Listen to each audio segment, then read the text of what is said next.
আচ্ছা, একবার চিন্তা করে দেখুন তো, আপনার সারা জীবনে জমানো টাকা যা আপনি তিল তিল করে জমিয়েছেন, সেটা যদি এক মুহূর্তে হাওয়ায় মিলিয়ে যায়, ঠিক কী অবস্থা হবে আপনার? দেখুন, জমি কেনা কিন্তু মোটেও বাজারে গিয়ে আলু পটল কেনার মতো কোনো ব্যাপার না। এখানে একটা মাত্র ভুল, শুধু একটা ভুলই আপনার সবকিছু তছনছ করে দেওয়ার জন্য যথেষ্ট। অনেকেই ভাবেন টাকা হাতে থাকলেই জমি কেনা যায়, কিন্তু আসলে তা না।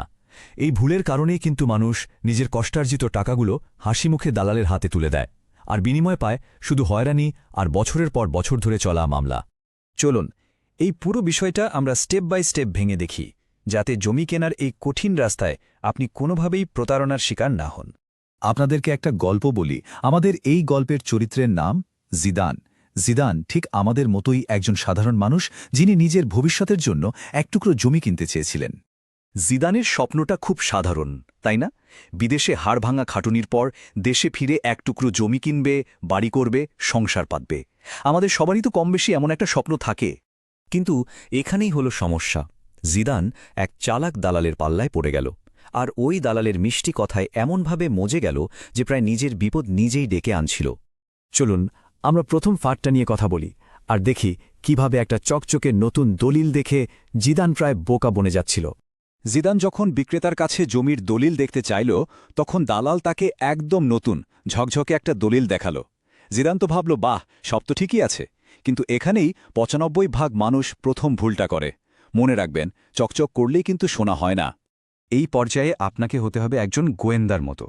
আপনাকে জমির অন্তত ২৫ বছরের পুরনো ইতিহাস বের করতে হবে। এটাকে বলা হয় ভায়া দলিল, মানে মালিকানার যে একটা ধারাবাহিকতা আছে তার প্রমাণ। এই তিনটা ধাপ খুব মন দিয়ে খেয়াল করুন। প্রথমে বিক্রেতার কাছে গত ২৫ বছরের সব পুরনো দলিল, মানে ভায়া দলিল চাইতে হবে। তারপর দেখতে হবে মালিকানার চিহ্নটা ঠিক আছে কিনা, মানে একজনের কাছ থেকে আরেকজনের কাছে মালিকানা ঠিকঠাকভাবে হস্তান্তর হয়েছে কিনা। আর সবশেষে CSSARS খতিয়ানের সাথে দলিলের নামগুলো মিলিয়ে দেখতে হবে।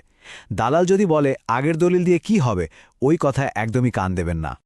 আচ্ছা, দলিলের বিষয়টা তো গেল, এবার আসি দ্বিতীয় ফাঁদে।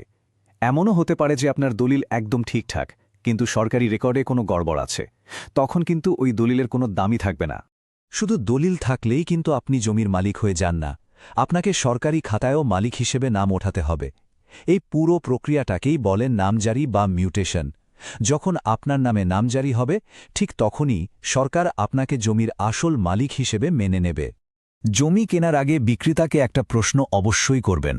আপনার নিজের নামে কি জমির নামজারি আর হালনাগাদ খাজনার রসিদ বা দাখিলা আছে? যদি বিক্রেতা তার বাবা বা দাদার নামে করা নামজারি দেখায়, তাহলে ওখানেই থেমে যান। কারণ নিজের নামে নামজারি আর দাখিলা ছাড়া জমি কেনা মানে হচ্ছে নিজের পায়ে নিজে কুড়াল মারা। জিদানের মতো যেন আপনার কষ্টার্জিত টাকা নষ্ট না হয়, সেজন্যই আমরা এই বিষয়গুলো এত ভেঙে ভেঙে আলোচনা করছি।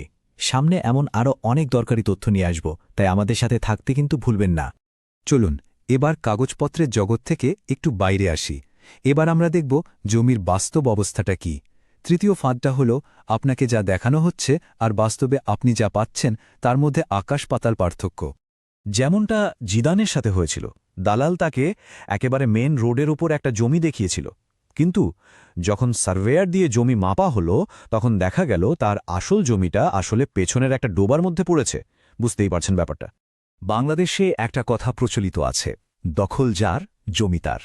তাই লজ্জা না করে একজন আমিন বা সার্ভেয়ার সাথে নিয়ে নিজে ফিতা ধরে জমির চারপাশের সীমানা বা চৌহদ্দি মেপে নিন। আর সবচেয়ে ভালো হয় যদি আশেপাশের কোনো চায়ের দোকানে গিয়ে স্থানীয়দের সাথে কথা বলেন, তারাই আপনাকে জমির আসল খবরটা দিতে পারবে। এবার আসি চতুর্থ এবং খুব গুরুত্বপূর্ণ একটা ফাঁদে। সেটা হলো জমির আইনি অবস্থা বা শ্রেণীবিভাগ। মানে আপনি যে জমিটা কিনছেন সেটা দিয়ে আসলে কি করতে পারবেন আর কি পারবেন না। ধরুন জিদানের মতো আপনিও স্বপ্ন দেখছেন একটা ১০তলা বিল্ডিং বানাবেন, কিন্তু জমি কেনার পর যদি জানতে পারেন যে ওটা আসলে নাল জমি বা কৃষি জমি, যেখানে কোনো বিল্ডিং করাই যাবে না, অথবা জমিটা যদি সরকারি খাস বা অর্পিত সম্পত্তি হয়, তাহলে কিন্তু আপনার সব টাকা পানিতে যাবে। তাই জমি ফাইনাল করার আগে অবশ্যই ভূমি অফিসে গিয়ে জমির দাগ নম্বর দিয়ে চেক করে নেবেন যে জমিটা কোনো সরকারি প্রকল্পের আওতায় পড়েছে কিনা। অনেক সময় দালালরা এসব জেনেও ঝামেলাযুক্ত জমি আপনার ঘাড়ে চাপিয়ে দিয়ে চলে যায়। আচ্ছা, জিদান তো সব কাগজপত্র চেক করল, জমিও মেপে দেখল, তারপরও সে একটা বড় ফাঁদে পড়তে যাচ্ছিল। চলুন দেখি সে শেষ রক্ষা কবচটা কি, যা বেশিরভাগ মানুষই খেয়াল করে না। ব্যাপারটা হলো, বিক্রেতা হয়তো ওই জমি কোনো ব্যাংকে বন্ধক রেখে একটা বড় অঙ্কের লোন নিয়ে বসে আছে এবং সেই লোনটা সে শোধ করেনি, আর এই কথাটা পুরোপুরি গোপন করেই সে আপনার কাছে জমিটা বিক্রি করার চেষ্টা করছে। আর এই ভয়ঙ্কর বিপদ থেকে বাঁচার উপায় হল এনইসি, মানে নন এনকামব্রেন্স সার্টিফিকেট। সোজা কথায় এটাকে দায়ে মুক্তির সনদও বলতে পারেন। এই কাগজটা হলো আপনার লাইফ জ্যাকেট। সাব রেজিস্ট্রি অফিসে গিয়ে তল্লাশি দিলেই আপনি এই সার্টিফিকেটটা পেয়ে যাবেন, যা প্রমাণ করবে যে আপনার কেনা জমিটা সব ধরনের ঋণ বা ঝামেলা থেকে মুক্ত। তো জমির প্রধান ফাঁদগুলো তো জানা গেল, এখন আপনারা ঠিক করুন পরের আলোচনা আমরা কোন বিষয়ে করতে পারি। অপশন 1 আর্থিক স্বাধীনতার একটা পরিপূর্ণ ব্লুপ্রিন্ট, নাকি অপশন 2 মধ্যবিত্তরা টাকা পয়সার ব্যাপারে সচরাচর কোন গোপন ভুলগুলো করে। কমেন্টে জানান আপনার মতামত। যার ভোট বেশি হবে পরের বিশ্লেষণটা সেই বিষয় নিয়েই করা হবে। বুদ্ধিমানদের জন্য ইশারাই যথেষ্ট। দেখা হচ্ছে পরের বার।